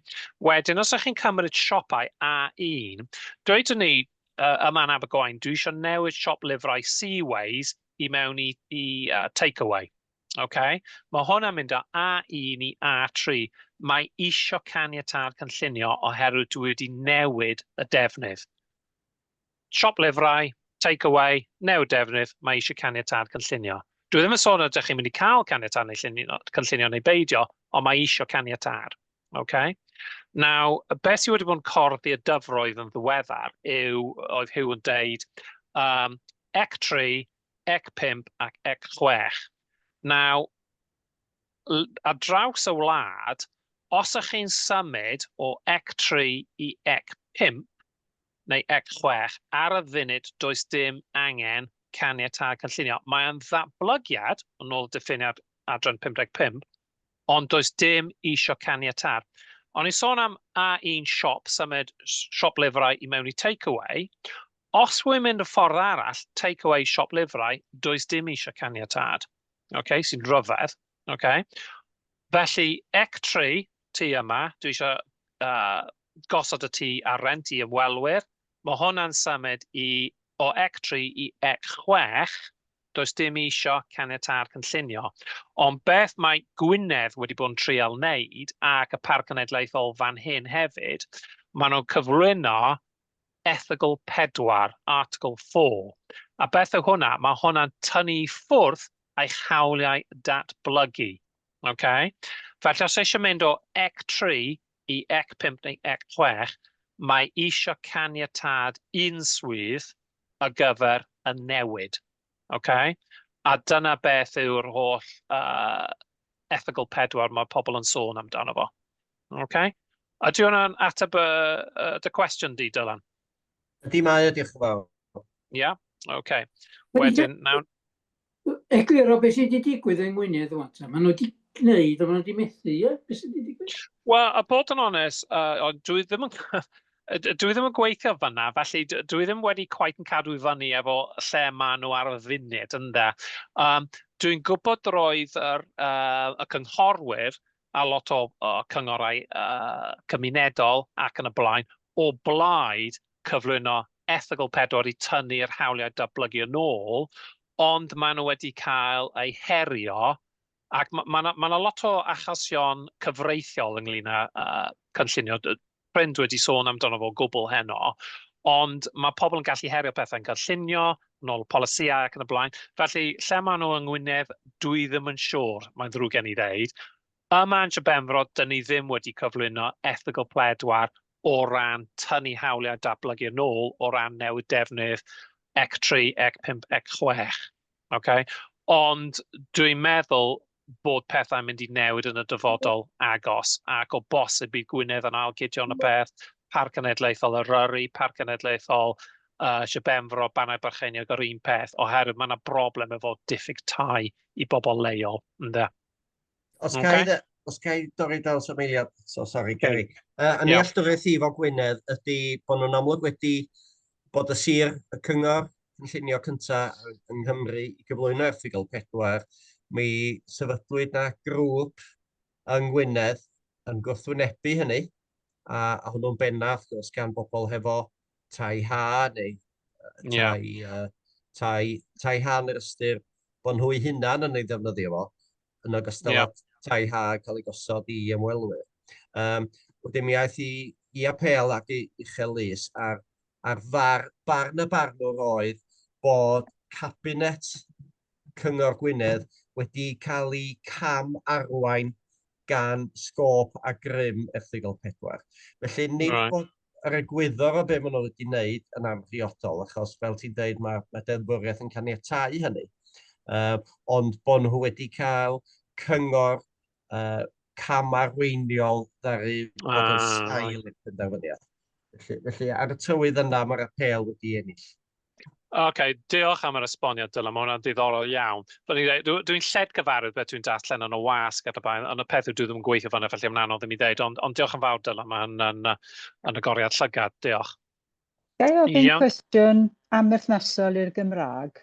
Iawn, croeso. O ran siopau, ynglyn â siopau pethau fel vapes ac yn y blaen. Mae newid siop, mae'n gallu newid cymeriad stryd fawr. Mae gormodedd o un math o siop. Diolch. Iawn te, felly mae o ran gorchymyn dosbarthiadau defnydd, use classes order, mae siop lyfrau yn A1. Mae yna defnydd hefyd o'r enw Lladin ydy, sui generis. A sui generis yn meddwl fod y defnydd yn aros ar ei bennau hun. Dwi'n rhyw amau, hwyrach dwi'n wrong fyma, y siop trin gwall yn sui generis. arddangosfa C, car showroom yn bendant, mae hwnna'n sui generis, okay? Felly, sui generis, chi ddim yn gallu newid hwnna I rhywbeth arall oherwydd mae'n sefyll ar ei ben ei hunan. Os dwi ddim yn gwybod beth yw siop gwerthu vapes, dweudwn ni bod hwnna'n manwerthu, bod hwnna'n A1, dweudwn ni. Os ydych chi'n prynu rhywbeth dros y counter, siop A1 yw hwnna. Os ydym vapes, llyfrau, dillad, bethau fel yna. Okay. Ond wedyn o ran cymeriad, un o'r problemau sydd gennym ni ar y stryd fawr yw shops, lot o siopau elusennol. Mae'n ormod o bosib ohonyn nhw. Ond y peth yw A1 ydy. Os ydych chi'n newid siop lyfrau I mewn I siop elusen, does dim byd yn ni fel cynllunwyr yn gallu gwneud na gylcho. Does dim datblygiad newid defnydd wedi digwydd. Gobeithio bod hynny yn ateb y cwestiwn, Elin. Ydy, diolch. Ie. Okay. Felly, just bwrw ymlaen, felly. Iawn te, felly, os ydych chi'n rhoi cais cynllunio I mewn a mae'n cael ei wrthod am beth bynnag reswm, mae yna proses I fynd drwyddo, felly chi'n gallu apelio I y Senedd yng Nghaerdydd. A wedyn, mae yna tair ffordd o ddeilio efo'r apel. Datganiad ysgrifenedig, lle mae'r awdurdod cynllunio lleol yn cynnyrchu ddogfen ysgrifenedig yn erbyn y datblygiad, a wedyn mae'r ymgeisydd yn rhoi datganiad ysgrifenedig o blaid y datblygiad, a wedyn mae hwnna'n mynd o flaen o'r olygydd, a mae'r olygydd yn penderfynu. Wedyn, ochr arall y geiniog, y pendraw arall, yw ymchwiliad cyhoeddus, a mae hwnna'n fel llys, a dweud y gwir.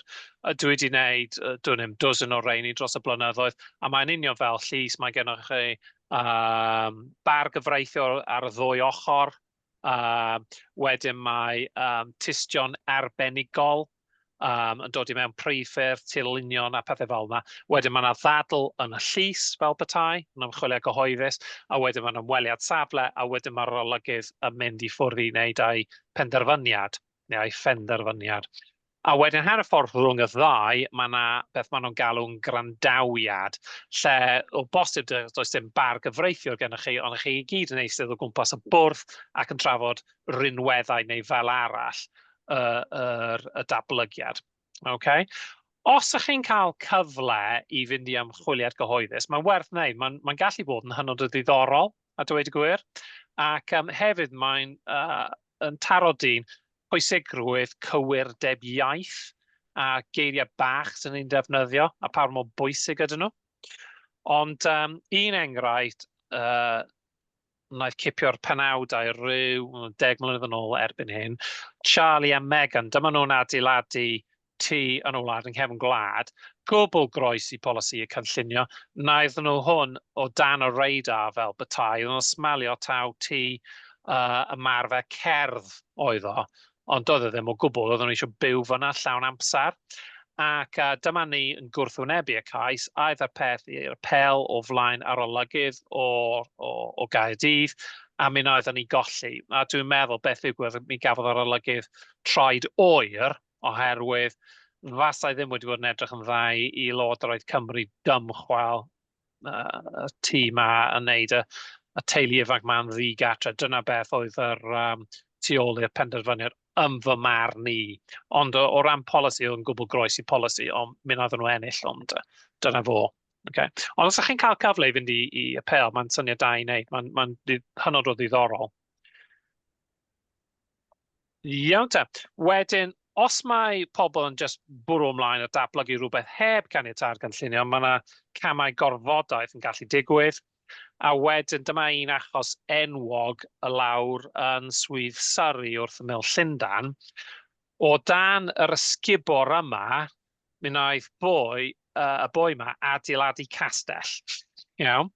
Ac y reol yw, os mae rhywun yn wneud efo datblygiad ac yn adeiladu tŷ neu rhywbeth, mae rhaid i'r cyngor, yr awdurdod cynllunio lleol, cyflwyno rybydd gorfodaeth I tynnu'r peth I lawr neu beth bynnag o fewn 4 blynedd.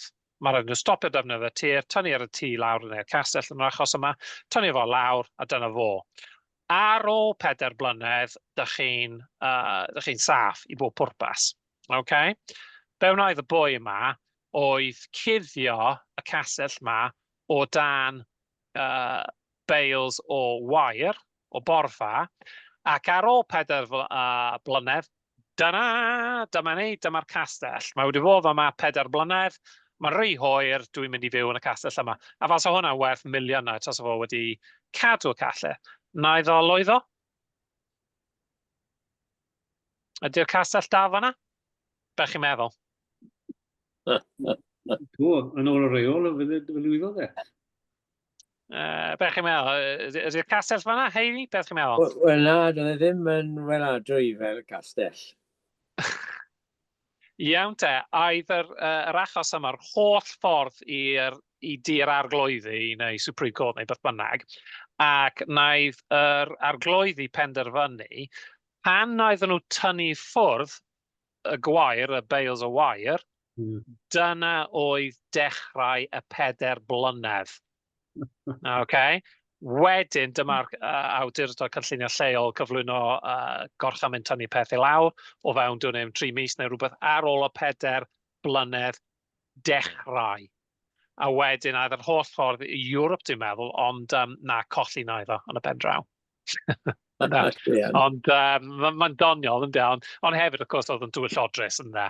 A dyn ni wedi cael, a dwi wedi cael cais ddim quite cyndderwg â hynny, ond rhywun yn adeiladu tŷ mewn llecyn angus bell iawn wrth ymyl y Preseli, ac ar ôl 4 blynedd cyflwyno'r tysio, fasa neb byth yn gwybod bod tŷ fan'na, a oedd hi'n gwybod beth oedd hi'n neud hefyd. Oherwydd dyma hi'n cael cofnodion, cadw cofnodion o bob dim, yr gwaith adeiladu a bob dim, ar ôl 4 blynedd.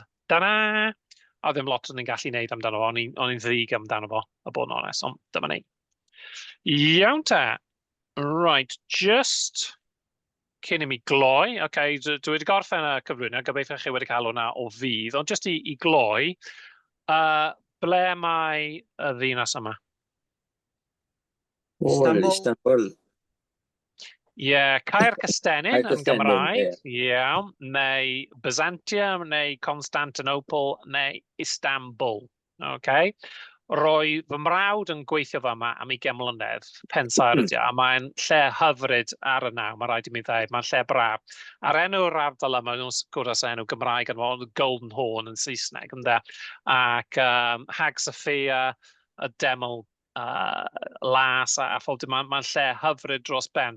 Ac adeiladwyd y lle yma o dan economi neo-ryddfrydol. Doedd e ddim stopio, oedd nhw'n just adeiladu rhywbeth oherwydd oedd yn addas, oedd yn del, mae safle hyfryd ac yn y blaen. A roedd hwnna'n bosib yn yr hen amser. Chi gallu adeiladu pethau hyfryd fel yna. Yn y byd sydd ohoni, yn y byd modern, faswn ni ddim yn datblygu hwnna. Tas y pobl yn cael rwydd hint i adeiladu beth maen nhw eisiau, faswn nhw'n adeiladu hwnna. A dyna sut fasau pethau ledled y byd tasau neo-ryddfrydiaeth yn cael rwydd hint i wneud beth bynnag. Favela yn Brazil yw hwnna, a mae yna lefydd fel yna yn Istanbul. Debyg hwnna, dim parc dir, dim system carfosiaeth, dim dŵr glân, ofnadwy, adeiladu rwsyd. Ond shanties i'r clodion yn ei hanfod ydy'r favelas, ynddo? Ydyn. Ond y reswm maen nhw heb ddatblygu arfordir Twrci yn gyfan gwbl Dylan yw does dim seilwaith i mewn, does dim ffyrdd na reilffyrdd neu beth bynnag i ddatblygu'r arfordir. Dyna pam maen nhw heb ddatblygu fo. Bas nhw'n datblygu'r cyfan tas nhw'n gallu. As dim ots am yr amgylchedd, yr hanes na dim byd. Ond cymera, dweda'r Sbaen yng nghyfnod un denig Franco, oedd yn fwy na hapus i adael i gwmnïau adeiladu yr high rise yma ar draws y costas a falle, a hynny yw, dyna ydy gwaddol leol yn miath y cyfnod yna o ben ryddid. Yn union. A roedd yn drychinebus a mae lot o bobl yn Sbaen yn, beth yw'r gair, yn difaru ar hyn y ddigwyddodd yn y 60au, nad nhw'n malu lot o'r arfordir oherwydd oedd yr agwedd neo-ryddfrydol tuag at ddatblygu eiddo. Ie. Iawn te, felly diolch yn fawr. Reit, fel dyna'r sgwrs mewn, wel, faint o gloch e? Awr a chwater. Gobeithio bod hynny wedi bod o fydd ac o ddiddordeb i chi. Os gennych chi unrhyw cwestiynau gyffredinol amdano fo? Gai ofyn cwestiwn bach sylfaenol. Diolch yn enfawr i ti am y sgwrs. Croeso, Henry, croeso. Na, mae'n nodi bod rhaid i ni fod yn fwy trylwyr yn ymwneud â'r cynlluniau datblygu cyn bod y pethau'n dod. Ond Oll bwysig ydy. oedd e ddiddorol fyna dy ti bod dim sôn am yr iaith. Bod dim unrhyw fath o system sydd yn cydnabod yr iaith. I ni'n trio cael y Llywodraeth i roi gael comisiynydd y Gymraeg yn ymgynghorau statudol mewn yn y byd cynllunio. Dwi'n ddim wedi digwydd. Beth yw'r farn di am hwnna? Wel, mae'r Gymraeg yn ystyriaeth cynllunio perthnasol a material planning consideration, felly mae yn cael ei ystyried. Iawn. Wedyn, y broblem yw heini, ar lefel strategol, mae yna tan 20, mae polisi cynllunio Cymru a Cymru Dyfodol, mae rhain i gyd yn sôn am y Gymraeg.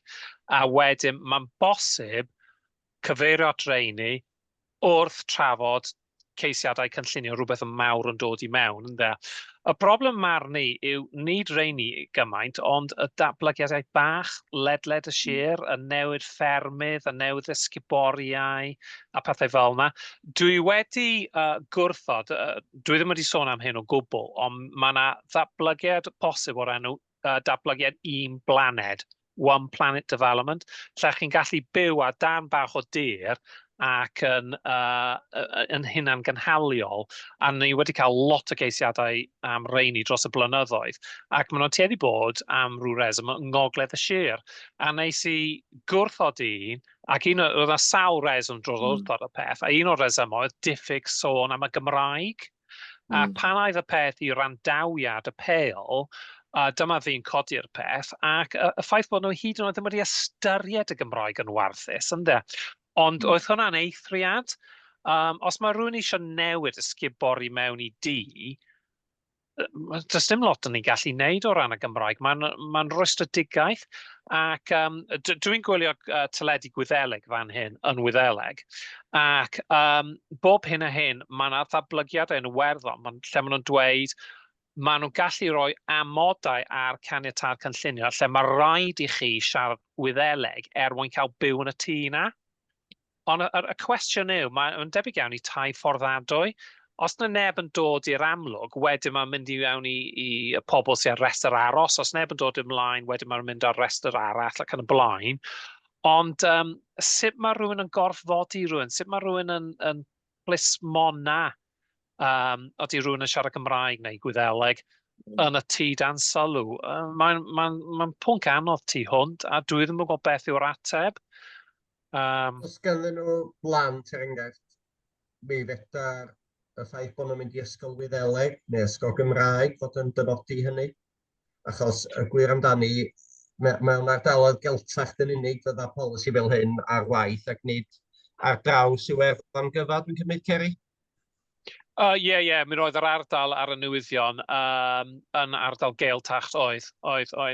Ond bod yn onest heini, fasa'n ddefnyddiol i ni fel grŵp cael mynd i Wlad y Basg, ond yn well na hwnna, Channel Islands a'r Swistir, a cael gwybod sut maen nhw'n reoli eu marchnad tai nhw lles y pobl leol a cymuned cynhenid.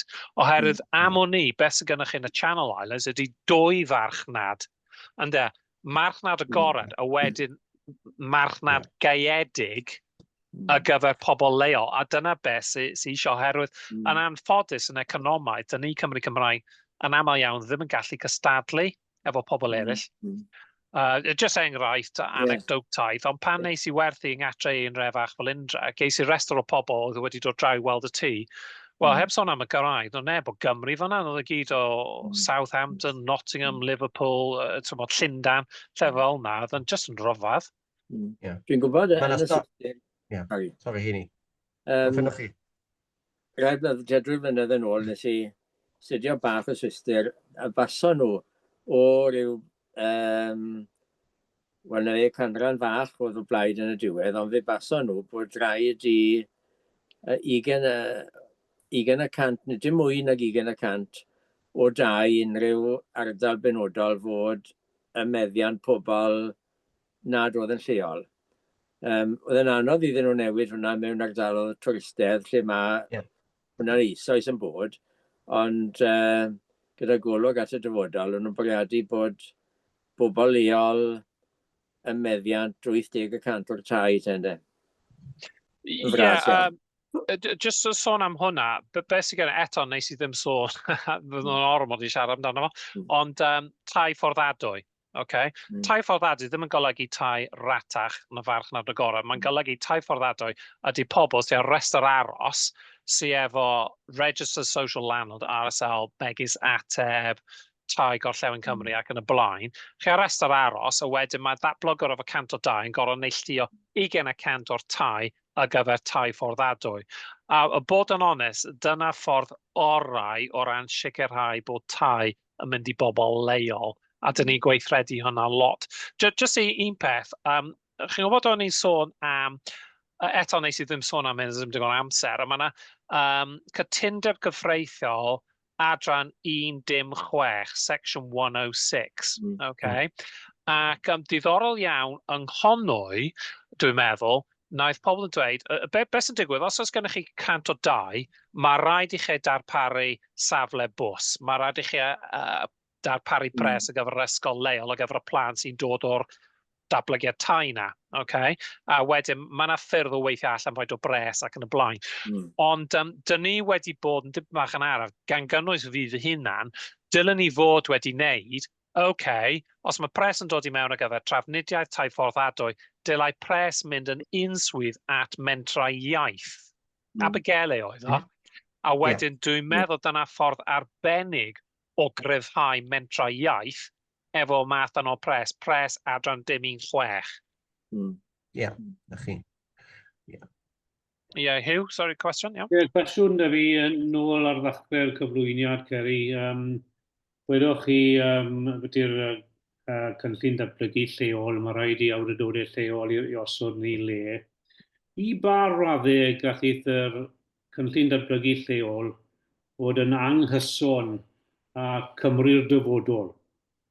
Bod yn Sir Gyrfyrddin, beth I ni wedi gweld yw bod y nifer o dau maen nhw'n bwriadu codi yn y cynllun datblygu lleol yn amlwg yn mynd I fod yn fwy na'r nifer o dau ar gyfer Gorllewin Cymru sydd yn rhan o Gymru'r dyfodol. Ond does dim I ba raddau matebolrwydd gyda'r cyngor lleol I Lywodraeth Cymru am y cynllun datblygu lleol maen nhw'n I derbyn. Right. Y system fel mae'n gweithio Hugh, beth sy'n digwydd, mae awdurdod cynllunio lleol yn dod I fyny efo drafft ymgynghorol a wedyn mae hwn yn mynd trwy sawl cam cyn cael ei fabwysiadu. A trwy gydol y cyfnod yna, mae rhaid iddyn nhw fod yn atebol nid yn unig i'r cynghorwyr, ond hefyd I Lywodraeth Cymru ac I beth yw'r gair yna, stakeholders, Dŵr Cymru ac yn y blaen, lle mae datblygiadau yn mynd I fod, Felly, dydy cynllun datblygu ddim yn cael, chi'n gallu dyfalu, ddim yn cael y fabwysiadu dros nos, ond mae yna proses hir, a trwy gydol y proses yna, os mae rhyw broblem yn codi, lle mae Llywodraeth Cymru yn aros I fyny bach, chi'n neilltuo gormod o dir ar gyfer dau, neu dim digon, mae yna broblemau yn mynd I fod, a wedyn mae'n mynd I ymchwiliau gyhoeddus, wedyn mae yna bar gyfreithwyr ac yn y blaen ar y ddwy ochr, a wedyn mae'n mynd I arolygydd, a wedyn mae arolygydd yn dweud mae hwn yn addas I cael ei fabwysiadu. Now, tasau rhywbeth yn mynd yn groes I Cymru'r dyfodol, yn ystod y cyfnod yna, mi fydd pobl Llywodraeth Cymru neu pwy bynnag yn deud wrth yr awdurdod lleol, aroswch funud, chi'n mynd I groes I polisi genedlaethol, dych chi ddim yn gallu fabwysiadu y cynllun yma. Now, un achos o ran hynny ar y funud ydyw Wrexham. eto mae'n ddrwg gen I, dwi ddim yn gweithio yn Wrexham, dwi ddim yn gwrdd yn Manila. Fel mae'n digwydd, oedd y pennaeth yr cynlluniau yn Wrexham yn arfer gweithio efo ni, felly dwi'n nabod o, David Simon, boi hyfryd. Ond mae problemau gyda nhw oherwydd dyma nhw eisiau mabwysiadu y cynllun lleol, ond maen nhw'n methu oherwydd y busnes ffigur niferoedd o dau. Dwi ddim yn gwybod yn Manila, ond dwi'n gwybod bod mae wedi bod yn draed moch iddyn nhw. Just pwynt bach efo hwnna, os ydych chi yn y sefyllfa anffodus o beidio cael cynllun datblygu, mae'n gallu bod yn draed moch I bawb. Mi roedd, os ydych chi'n cofio, nôl yn 1998, dwi'n meddwl oedd o, naeth William Hague, pan oedd yn ysgrifennydd gwladol, stopio argae dros yr afon yng Nghasnewydd. Wedyn, dyma'r cynllun datblygu yna yn mynd i'r gwell, oedd yn wastraff o bapur I bob bwrpas, oherwydd y cynllun yn gyd yn seiliedig ar argae dros yr afon. Okay? Wedyn, oherwydd wnaeth hynny ddim digwydd, aeth y ffigurau tai trwy ffenest. O ganlyniad, o'n i'n gweithio I RPS yn Caerdydd ar y pryd, oedd bawb eisiau rhoi dan o dir I mewn, apel, os ydych chi ddim yn adeiladu tir yma, ydych chi ddim yn gwybod lle chi'n mynd I neilltu o tir ar gyfer tai, mae'r tir yma cystal a dim, tai yma, sgolwch yna, oedd yn traed moch y hyn lle i'r swyddogion, ac hyn lle I bawb arall, oherwydd y peth yn ben agorad. Felly, mae bob awdurdod cynllunio lleol eisiau osgoi y sefyllfa yna, gan gynnwys y gyfyrddin a bawb arall. Diolch yn fawr. Iawn, Iolyn? Dwi eisiau mynd ar ôl y tai fforddiadwy yma dim I mach, de. Os dwi'n mynd I gwerthu tŷ fforddiadwy, mae'n effeithio'r pris oes dwi'n meddwl, dydi? Wel na, sorry torri o draws, Iolyn, ond tŷ fforddiadwy, okay, ni chi sy'n bia fo. Y pobl sy'n, maen nhw'n renti, okay, maen nhw, y pobl sy'n bia'r tŷ yw Registered Social Landlord, iawn, y pobl fel Ateb, Adra, Ngwynedd ac yn y blaen. Na. Rhaid yn y parc, de. Swn eisiau troi rhyw hen sgubor yn dŷ. Mae'n bosib cael caniatâd I wneud o'n dŷ fforddiadwy neu yn dŷ gwyliau. Ond ddim yn dŷ anedd. Ie. Wel, beth sy'n yn digwydd ydy, mae pobl yn adeiladu tŷ fforddiadwy a mynd I fyw yn o. Ond dwi ddim yn siŵr iawn, chi, os mae dau fforddiadwy yn cael mynd ar werth gyn datblygwr, mae hyn i'n rhatach yn rwysyd? Os y reol yn dweud?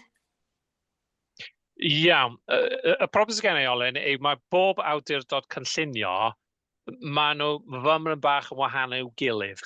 Okay? Felly, yn y ryri a bannau byrcheiniog, dwi ddim quite yn siŵr. Dwi yn digwydd gwybod bannau byrcheiniog oherwydd mi roedd fy mrawd ar ôl efo byw yn Istanbul symud I bannau byrcheiniog I fyw. Okay? A fyna oedd fferm digon o fo a hen ysgubor, dyma fo'n cael caniatadu I ail-wampio'r sgubor I mewn I tŷ anedd, okay? Ond fyna, dwedodd y Parc Cenedlaethol, yr awdurdod cynllunio lleol, dydych chi ddim yn gwerthu yr esgubor na wedi addasu, dydych chi ddim yn gallu gwerthu hwn ar y farchnad rydd. Mae'n gorfod bod neu llai, tŷ haf, neu tŷ fforddadwy. Ond y tŷ fforddadwy, does ddim mynd I ddatblygu'r peth fel tŷ fforddadwy, ddim yn werth o. Mae'r cost, mae'r cost yn rhy uchel. Felly, y dewis oedd, mae'r restr gyda nhw. Yn gyntaf, gweithdi yn yr hen ysgubor. Wel, amaethyddiaeth, gweithdi, wedyn tŷ haf, dwi'n meddwl, wedyn tŷ fforddadwy, a reit ar waelod o restr tŷ anedd arferol. Okay? Gafodd fy mrawd caniatâd ar gyfer tŷ gwyliau. Okay? A fasai rhywun yn prynu hwnna, fasai ddim yn cael byw ynddo fo. Nawr, be sy'n digwydd efo y system cynllunio? Mae yna system gorfodaeth gyda ni, okay? Mae swyddogion gorfodaeth, ond pobl go iawn sy'n gorfodi y system yw nid yr awdurdodau cynllunio lleol, ond y banciau, y sefydliadau ariannol. Os mae rhywun eisiau prynu hen ysgubor fy mrawd, faswn nhw ddim yn cael morgais I fyw ynddo fo. A dyna beth sy'n reoli'r system hefyd. Dwi'n meddwl os yw hwnna'n ateb y cwestiwn, ond... Wel, mewn ffordd, yndi. Pam dydw ddim yn cael morgais? Hynny di bod nhw eisiau llai o morgais, felly. Wel, fasa cwmni ariannol yn edrych, mae gennych chi dif yma, os gennych chi caniatad, oes, gan i weld o. Ar y caniatad, fasa'n dweud rhywbeth, ni chaniate'r tŷ hwn cael ddefnyddio heb law am tŷ gwyliau, neu rhywbeth yn ei droed, dyn ni ddim yn rhoi morgais i chi. Chi ddim yn gallu byw yn fo. Oherwydd maen nhw'n mynd i feddwl, os ydych chi'n fethu o ran taliadau, dyn ni gorau adfeddiannu y tŷ, a byddwn ni ddim yn gallu werthu fo. Felly mae'r banciau mewn ffordd yn reoli'r system cystal a swyddogion gorfodaeth. O ti'n cael gwerthu tŷ fforddiadwy, a bod yna amodau ar y gwerthu, ie? Ie, ond ar y sail bod rhywun arall sy'n byw yna ar amodau ar gyfer y tŷ. So pan mae datblygwr yn cael caniatad, mae'n gorfod dweud hyn o dau, mae rhyw ganran o'n nhw'n gorfod bod yn dau fforddiadwy. Ie, beth sy'n digwydd, 100 o dau, yn Holford er enghraifft, mae'n dweud 20%, yn mynd i dau fforddadwy, mae rheini wedyn yn cael ei gymryd drosodd gan Register Social Landlord fel ateb, cwmni ateb. A ateb sy'n bu'r tai, a ateb sy'n gosod y tai na ar rent. Dyn nhw'n gallu gwerthu nhw i bobl preifat? Na. Unwaith mae tŷ, a wedyn mae'na cytundeb gyfreithiol adran 16, mae'r tai yma i fod yn aros yn tai fforddadwy, yn gorau cael ei reoli gan Register Social Landlord fel ateb, dyna fo. Dyna sy'n mae'n gweithio. Gobeithio bod hynny yn ateb y gwestiwn. Mae'n bod gymleth. O'n i'n deall bod yn gallu bod rhywun preifat yn gallu prynu tŷ fforddiadwy. Wel, mae hwnna'n newyddion i mi. Hwyrach mae'n wahanol yn y gogledd, hwyrach mae'n rhyw system wahanol i mi gwybod amdano fo. Ond yn yr ardal yma, os mae ateb yn cymryd tŷ drosodd ac yn rhedeg y lle fel tŷ fforddadwy ar rent, dyna fo. Ife tai cymdeithasol, ydyn ni'n... Os gwaniaeth rhwng tai cymdeithasol a tai fforddadwy felly? Mwy neu lai heini yr un peth. Ia. Mae wedi... Dwi'n gweud bod bobl wedi cael caniatadiadau a tŷ fforddiadwy. A wedyn, methu werthu fo, ynde? Am y pris, maen nhw'n gobeithio gael amdano fo, felly, de? Ie, cofiwch hefyd, un peth eto dwi ddim wedi sôn amdano fo gwbl yw mae tai yn cael ei adeiladu ar gyfer gweithwyr amaethyddol. Oce, ni dyna sy'n gennych chi mewn solo. Oce. Iawn te, dwi'n meddwl os gen i nhw'n cwestiwn arall? Un o'r pwyntiau da ni wedi godi yma yng Ngwynedd ac yn rhan fwyaf siroedd bellach, mae dyletswydd efo datblygiadau tai o fwy na 10, dwi'n meddwl, i gynnal naill ai datganiad iaith neu asesiad effaith iaith. Yn ei hanfod mae asesiadau iaith yn bethau goddrychol a mae o'n seledig ar gyfres faith o ragdybiaethau. A mae rhywun yn trio rhoid y rhagdybiaeth gorau, canolbwynt a isbwynt. Ond yn y pen draw, mae o'n gofod dod i ryw benderfyniad. Y broblem efo hynny, wrth gwrs, ydy mi fedrwch chi ar hyn o bryd gyflwyno asesiad iaith i gadarnhau be bynnag da chi isio. Does na ddim rheidrwydd ar y datblygwr i gael rhywun proffesiynol, annibynnol hyd braich i wneud y gwaith. Mi all y Cyngor Sir ei hun i wneud o. Ac enghraifft, allan Covid i Ceri sawl blwyddyn yn ôl, mi oedd Cyngor Sir Ddinbych wedi penderfynu adeiladu 1,800 o dai newydd ym Mhentra Bodelwyddan, jyst ar bwys ysbyty Glan Clwyd. Ac yn ei doeth uneb, be ddaru nhw hefyd penderfynu oedd bod nhw'n mynd i glystyru holl tai lleol oedd angen ar y sir i'r un datblygiad yma mewn un lleoliad. A dwi'n cofio'r pryd darllen yr asesiad iaith honno, linwyd gan Cyngor Sir Penfro ei hun. A oedd o fel ffuglen lle, achos be oedd o'n dweud oedd bod datblygiad y math yma yn mynd i fod yn gadarnhaol ag ar lles y Gymraeg.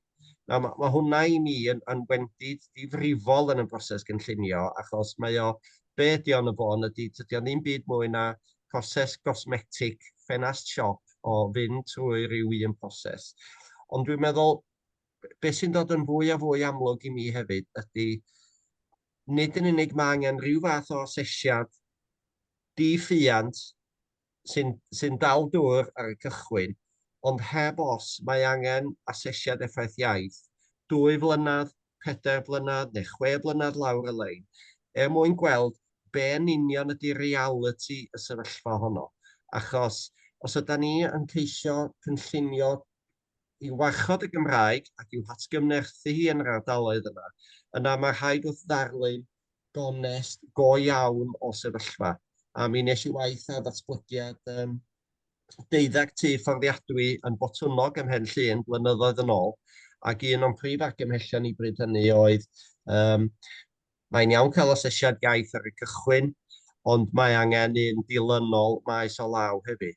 A hynny am y rheswm amlwg bod chi eisiau cymharu rhywbeth goddrychol ar un llaw gyda reality ar y llall, ond hefyd mwyn datblygu arbenigedd, dealltwriaeth a intelligence am y berthynas rhwng tai lleol a siaradwyr Cymraeg. Oherwydd, fel gwyddoch chi'n iawn, mae cynghorau'n aml iawn yn ceisio amddiffyn I polisi trwy ddeud, wel, mae 97% o dai cymdeithasol Gwynedd, a dyma mae Prifwythredwr wedi gadarnhau, wedi mynd I bobl a chysylltiadau lleol a sirdian Sir Meirionnydd, lle mae 70-80% o'r holl drigolion yna wedi geni yn Lloegr. Maen nhw wedi dod yma ar wyliau twristiaeth yn y lle cyntaf, a mwyaf sydyn mae hwnna'n cael ei dderbyn fel rhyw fath o gysylltiad lleol. Ond wrth gwrs, mae'n golygu bod ni'n amddiffadu'r Gymraeg, a canlyniad, mae rhywun yn dod hyddo fo'n syml iawn, ydy mae yna fwy o barch a grym y gyfraith tu ôl I hawliau ystlumod a phlanhigion prin na sy'n ateg at cynaladwyedd y Gymraeg mewn cymunedau. Dwi ddim o beth yw'r ateb, Dylan, mae ddrwg gen I. Nid oherwydd diogi gen I neu diffyg gwybodaeth, ond beth yw'r ateb y sefyllfa. Y problem efo asesiadau iaith yw, dweud ni bod rhywun yn rhoi cais ger bron o gyfer 52 mewn ardal Penllyn neu Cefn Gwlad, Dinbych neu rwla, lle mae'r Gymraeg yn gry, mae pobl yn dweud, wel, mae hwn yn mynd I argyfnerthu y Gymraeg oherwydd mae'r Gymraeg yn gry yn barod.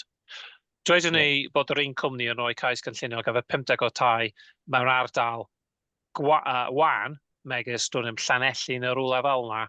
Wedyn, beth mae'r asesiad iaith yn mynd I ddeud, neu'r Cyngor Sir yn dweud, wel, mae'r Gymraeg yn wan yma ta beth, dydy 52 ychwanegol yn mynd I wneud fawr o wahaniaeth. A wedyn, mae gyd yn wneud efo gorfodaeth y peth, a wedyn sut mae rhywun yn sicrhau fod y tai yna yn mynd I bobl leol, os maen nhw ar y farchnad agorad. Y peth yw, os dwi'n prynu tŷ fy hunan, a dwi'n cymrwy'r carn, a dwi'n prynu tŷ yn Nefyn, dwi'n mynd I werthu fo yn anffodus am y pris gorau posib. Dwi ddim yn mynd I werthu fe oherwydd bod rhywun yn siarad Cymraeg, oherwydd dwi ddim yn gallu rhoi amod cyfreithiol ar y tŷ yna i'r prynwr, ond I werthu I Gymro. Ond fydd yn ddiwerth. A wedyn beth sydd, dwi'n dweud, dwi'n mynd I werthu peth I Gymro Cymraeg. Diolch yn fawr. Mae'r cytundeb gyfreithiol yn ddiwerth. Dwi'n nawr mynd I cael pres Ceri Jones gwerthu fe fy hunan. Dyna sut mae'r farchnad agored yn gweithio. Yn hollol, ond dwi'n meddwl, mae rhyfedd I ti sôn am yr union bwynt yna. Un o aelodau dyfodol yr iaith symudodd I Ben Llŷn oedd yr unigryw Dewi Pws. Falle bod chi'n ymwybodol o'r stori yma, ond mi werthodd I gartra yn Tre Saith, yn Ceredigion, am filoedd o bunna yn rhatach I Gymro Cymraeg, dim ond i'r unigolyn yna ailwerthu o am filoedd yn fwy i Beston o Loegr. A beth oedd ei pwys, beth oedd ei pwys yn nhw'n gallu gwneud hwnna? Tasau ti'n rhoi hyd yn oed cytundeb gyfreithiol, anodd tu hwnt, yna. Dyna pam oedd yn dweud yn diddorol. Ond sefyllfa o bersbectif unigolyn ydy hynny, na sefyllfa torbol lle mae yna ddatblygiadau raddfa fawr yn digwydd, mae hynny'n stori wahanol. Ond y broblem o hyd ydy, does na ddim bachyn i ddiogelu unrhyw un cartre fforddiadwy lleol neu beidio i unrhyw berson sy'n siarad Cymraeg, gan nad ydy gallu ieithyddol yn cael ei ystyried yn y system sgorio. A dydy gallu unigol i siarad Cymraeg ydy'n ystyriaeth cynllunio materol? Mae'r Gymraeg yn gyffredinol ond o ran unigolyn. Ond swn i'n dadlau nad gallu unigolyn ydi o, ond pan mae'r Gymraeg yn iaith yr aelwyd. Achos y gwir amdani hefyd ydy mae hynny yn ddoi hun yn fwy dyrus heddiw nag erioed am y rheswm bod gennym ni gypla cymysg iaith lle ydy y ddau riant neu brydras wedi chwalu. Ond iaith yr aelwyd fyddwn ni'n ddefnyddio fel ffynhonnell fel ffordd. Iawn te, pynciau darus, ond mae'n rhaid mi ddeud, ynddo? Jyst gofyn un cwestiwn. Dilyn y stori Dewi Pws na fan de. Dwi'n bod mewn yn sefyllfa tebyg a bod yn chwilio am gyngor cyfreithiol.